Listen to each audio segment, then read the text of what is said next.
And speaking of baseball, Max Scherzer did something last night that has only been done 4 other times in history. He struck out 20 batters in a 9-inning game in the Nationals' 3-2 win over the Tigers. Scherzer joins Roger Clemens, who did it twice, Kerry Wood, Randy Johnson as the only players to accomplish the feat. Now, to put in perspective how rare this is, there have only been 23 perfect games, Skip.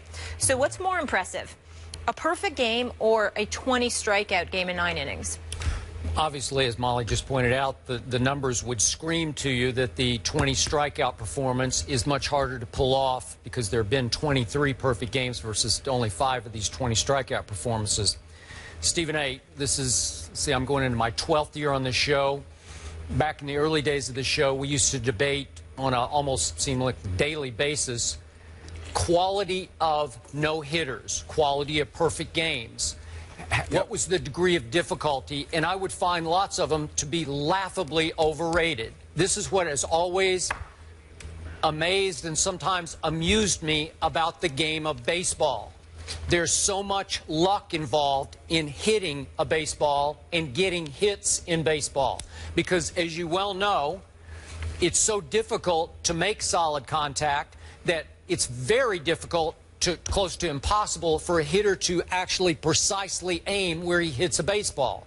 So what happens in some no-hitters, lots of guys make solid contact and hit line drives. They don't elevate the ball, but they hit line drives right at an infielder or maybe right at an outfielder. Or maybe one of those fielders ranges far to his left or far to his right and makes a great play to save the no-hitter off a ball that should have been hit in the gap for 2 or 3 bases. So this is where on 20 strikeouts you take most of the luck out of the game because you took the bat out of the guy's hand. I mean, he just couldn't touch you. And in this case, in Max Scherzer's case, 9 times last night he had a 3-pitch strikeout. Think about that. 9 times it was good morning, good afternoon, good night. Boom, boom, boom, you're out. I'm out, you know, like, okay, and you feel completely overmatched. So you're taking the luck out of the game on balls that are hit right at somebody and hit hard. But I just happened to be working in Chicago back in 1998, May the 6th, I believe it was, when Kerry Wood had his 20 strikeout game. And now we're into degree of difficulty of 20 strikeout games because this is where we muddy the water. Last night, Max Scherzer, and maybe people lost sight of this, he gave up 2 earned runs. He gave up 6 hits. He gave up 2 home runs, one in the 9th inning that got them in a little bit of trouble, made it 3-2. And Dusty Baker's like, should I leave him? Should I bring in Papelbon? Because obviously the object of the game was to win it, not to equal the record. In fact, he had a chance with 1 batter remaining to, as you know, to actually break the record. But in the Kerry Wood game, which I had the privilege of watching and writing about in Chicago as the columnist for the Tribune, it was ranked, it is now rated as the greatest pitching performance ever. Because in that game, Kerry Wood won 2-0, had 1 batter hit by pitch, and 1 infield hit, and that's it. The Houston Astros were completely overmatched.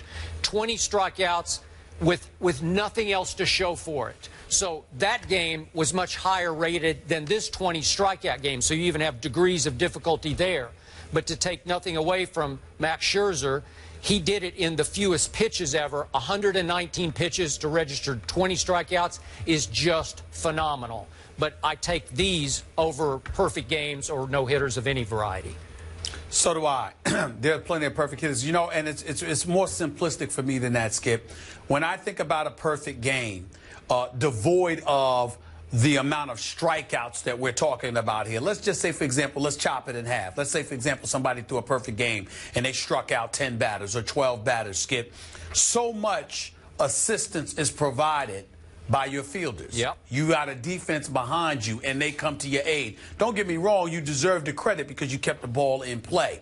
And obviously, they were put in a position where they could come to your rescue, whether it's fielding or catching something in the outfield or whatever the case may be. You could do that.